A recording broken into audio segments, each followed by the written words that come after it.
Sir నమస్కారం sir. నమస్తే అండి. సార్ 'రాజసాబ్' టీజర్ రిలీజ్ అయింది. మంచి పాజిటివ్ రెస్పాన్స్ అయితే వచ్చింది. అయితే ఈ సినిమా గురించి ఇప్పుడు నెటిజన్స్ మొత్తం చర్చించుకుంటున్నారు. అందులో భాగంగా ఈ సినిమా డ్యూరేషన్ గురించి కూడా ఇప్పుడు చర్చలోకొచ్చింది. అంటే మారుతి గారే మీడియాతో చిట్ చాట్‌లో 3 గంటల 30 నిమిషాలు ఉంటుంది. అందుకే ఇంగ్లీష్‌లో డబ్ చేయలేదు. వాళ్ళు ఎక్కువ సేపు చూడరు కాబట్టి అని చెప్పేసి ఒక స్టేట్మెంట్ అయితే ఇవ్వడం జరిగింది. 3 గంటల 30 నిమిషాలా అని చెప్పేసి ఇప్పుడు నెటిజన్స్ కూడా షాక్ అయిపోతున్నారు. ఈ మధ్య కాలంలో అటు 'యానిమల్', 'పుష్ప' తర్వాత ఇదే హైయెస్ట్ లెంత్ కావడం చూస్తున్నాం. మరి ఇది లెంత్ అనేది సినిమాకు ప్లస్ అవుతుందా? మైనస్ అవుతుందా? మీరేం చెప్తారు సార్? అంటే కంటెంట్ ఉండి, ఆ కంటెంట్ జెన్యూన్‌గా ఉంటే లెంగ్త్ అనేది ఇష్యూగా అవ్వదు ఇప్పుడు. కంటెంట్ లేకుండా సినిమా లాగ్ అయిపోయి, అలా అంత సుదీర్ఘంగా ఎందుకు వేధిస్తున్నాడు డైరెక్టరు అనే అనుభూతి ప్రేక్షకులకు కలిగినప్పుడు మాత్రమే సినిమా డిజాస్టర్ అవుతుంది. అలా కాకుండా కంటెంట్ ఆడియన్స్‌ని ఎంగేజ్ చేసే పద్ధతిలో ఉన్నప్పుడు లెంగ్త్ అనేది ఎప్పుడూ ఇష్యూ కాదు. అది గతంలో 4:30 గంటలు, 4 గంటల 24 నిమిషాలు నిడివి ఉన్నటువంటి సినిమాని ప్రేక్షకులు బ్రహ్మరథం బట్టి సక్సెస్ చేసినటువంటి చరిత్రలు ఉన్నాయి. అంటే 'మేరా నామ్ జోకర్' ఆడలేదు కానీ, రామారావు గారి 'దానవీర సూరకర్ణ' విపరీతంగా ఆడింది. జనాలు ఏం ఫీల్ కాలే. డబుల్ ఇంటర్వల్ సినిమాలు. ఓకే. 2 ఇంటర్వెల్‌లు ఉండేవి. అయినప్పటికీ జనం చూశారు. జనం చూడటానికి కారణం జనం ఆ సినిమాతో పాటు ట్రావెల్ అయ్యారు. అలా ట్రావెల్ అయ్యేలాగా గనక కంటెంట్ ఉంటే అది లెంగ్త్ అనేది ఇష్యూనే కాదు. జనాలు నడిచారా లేదా, దాంతో పాటు నడిచేలా ఉందా లేదా అనేది. ప్రతి సన్నివేశం అంటే డీటెయిల్స్ వర్కౌట్ చేసి తీసినట్టుగా అనిపిస్తుంది ఆ టీజర్ చూస్తే హ్మ్. 'రాజాసాబ్'. అందుకని డెఫినెట్‌గా కొన్ని సందర్భాల్లో ఆ ఎమోషన్ ఆడియన్స్‌ని ఆ ఎమోషన్‌లోకి తీసుకెళ్ళి వాళ్ళని ఎమోషనలైజ్ చేయటానికి ఆ సన్నివేశం అలా ఉండక తప్పని పరిస్థితి ఉంటుంది. ఉన్నప్పుడు భయపడకుండా కాన్ఫిడెంట్‌గా ఆ సన్నివేశాన్ని అలాగే చిత్రీకరించగలిగితే దాని ప్రభావం ఖచ్చితంగా ఉంటుంది. అది సందీప్ రెడ్డి చేసినటువంటి సినిమా అది కావచ్చు, అంటే 'యానిమల్' కావచ్చు, లేకపోతే 'పుష్ప' కావచ్చు. ఈ 2 సినిమాల్లోనూ 'పుష్ప 2'కి ప్రతి సన్నివేశము అలా చిత్రిక పట్టి తీసినవే. అందుకని వాళ్ళు పెద్దగా ఎడిటింగ్ కత్తెరకి పెద్ద పని చెప్పకపోయినప్పటికీ సినిమా ఆడియన్స్ బోర్ ఫీల్ అవ్వలేదు. దాంతో ట్రావెల్ అయ్యారు. ఈ సినిమాకు కూడా అదే జరగచ్చు అని అనుకుందాం. అంటే వీళ్ళకి చాలా స్కోప్ ఉంది. దీనిలో విపరీతమైనటువంటి ఈ విఎఫ్ఎక్స్ వర్కులు, సీజే వర్కులు విపరీతంగా జరిగినాయి. అవన్నీ కనిపించినాయి తెర మీద.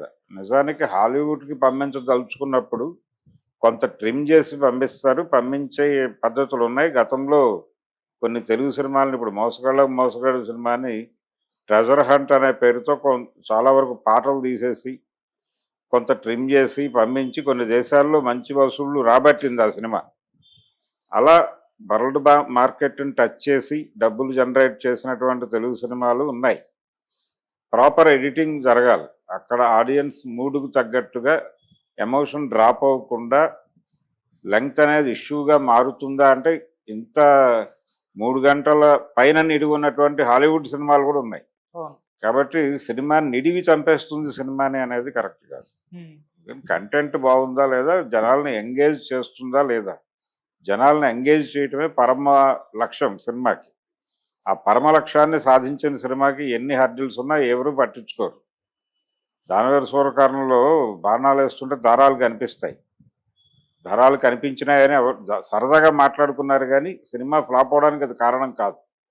చూడటానికి వెళ్ళారు మళ్ళీ మళ్ళీ. ఓకే. అది ప్రతిదీ అంటే మీ కంటెంట్ కనెక్ట్ అయిపోతే ప్రతిదీ వింతగా మారుతుంది, విమర్శగా మారదు. అలా వింతగా మారకుండా అంటే విమర్శగా మిగిలిపోతే మాత్రం సినిమా చచ్చిపోతుంది. అది డైరెక్టర్ తీసుకోవాల్సినటువంటి కేర్. ఆ కాన్ఫిడెన్స్ కనిపించింది అతని ముఖంలో. అంటే మారుతి ఈరోజు మీడియాని అడ్రస్ చేస్తూ మాట్లాడిన సందర్భంలోనూ, అలాగే ఆ టీజర్ ప్లే అవుతుండగా వీళ్ళ ముఖాల మీదుగా కెమెరాలు నడిచినప్పుడు వాళ్ళ ముఖాల్లో కనిపించిన వెలుగులు కూడా ఈ సినిమాని కొంచెం ఒళ్ళు దగ్గర పెట్టుకుని పద్ధతిగా తీశారు అనే విషయం అర్థమవుతోంది. రెండోది, తను కొత్త మార్కెట్లోకి ఎంటర్ అవుతున్నాడు. ఇది కూడా ఉంటుంది. ఆ మార్కెట్లో తను నిలబడాలి. ఇంకో 2-3 ప్రాజెక్టులు చేయగలిగితే ఆ ఏరియాలో అతను ఒక ఎలివేషన్ దొరుకుతుంది, వెళ్ళిపోతాడు ఇక్కడ నుంచి. అది అందుకోసం టార్గెట్ చేసిన సినిమా ఇది. ఒరిజినల్గా వాళ్ళు ప్లాన్ చేసుకున్న రోజుల్లో అలా అనుకోలేదు. ఓకే. అప్పటికి ఒకరోజు ఏదో ఇతన్ని ఆయనే చెప్పుకున్న పద్ధతిలో బాంబే రమ్మని పిలిచి ఒక సరదా సినిమా చేద్దామంటే తనకే ఒక మూడ్ ఆఫ్లో ఉన్నాడు అప్పుడు ప్రభాస్. అంటే వరుసగా తనకు వస్తున్నటువంటి ప్రతి ప్రాజెక్టు ఒక విచిత్ర లోకం అనే పేరుతో ఏదేదో జరుగుతోంది తన చుట్టూ. అలా కాకుండా ఆడియన్స్కి సరదాగా ఉండేటువంటి ఒక ప్రభాస్ కావాలి అనే ఉద్దేశంతో అలాంటి సబ్జెక్ట్ తయారు చేయమని పిలిచారు ఇతను. తర్వాత అది అనుకోకుండా ఆ మార్కెట్ అడ్వాంటేజ్ని తీసుకుందామనే ఉద్దేశంతో ఒక అడుగు అవతలకేసి సినిమాని పెద్ద సినిమాగా మార్చారు. ఈ మారుస్తున్న క్రమంలో ప్రతి సన్నివేశాన్ని డీటెయిల్స్ వర్కౌట్ చేసినప్పుడు ఈ లెంగ్త్ రాక తప్పలేదు. అందుకని ఆ లెంగ్త్ జెన్యూన్ అంటే ఆడియన్స్ ట్రావెల్ అయిపోతే అది అసలు ఇష్యూనే కాదు, ఎవరు మాట్లాడరు బయటకు వచ్చి. ఓకే. ఇప్పుడు మనం మాట్లాడుకోవడం మాత్రమే మిగులుతుంది తప్ప ప్రపంచం పట్టించుకోదు. సార్ ఈ మధ్య డైరెక్టర్స్ అంటే సినిమా లెంత్ లో కొంత ట్రిమ్ చేసేసి కీలక సన్నివేశాలలో హోల్డ్ చేసి పక్కకు పెట్టి కొన్ని రోజులు సినిమా ఆడిన తర్వాత మళ్ళీ మేము యాడ్ చేస్తున్నాం ఇటువంటి ఇంపార్టెంట్ సీన్స్ అంటే థియేటర్ కి ఆడియన్స్ ఇంకోసారి రప్పించేలా ప్రయత్నాలు చేస్తున్నారు. పుష్ప అది 2 విషయంలో అదే జరిగింది. అది ఎప్పుడూ జరిగింది. అది పుష్పాకే కాదు, పాత రోజుల్లో కూడా అలా జరిగిన సంఘటనలు అనేకం ఉన్నాయి. ఓకే.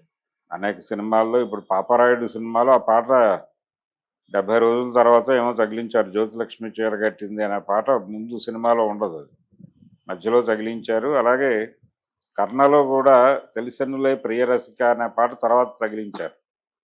జనాలు ఇబ్బంది పడలేదు, అది చూద్దామని వెళ్ళారు సరదాగా. ఓకే.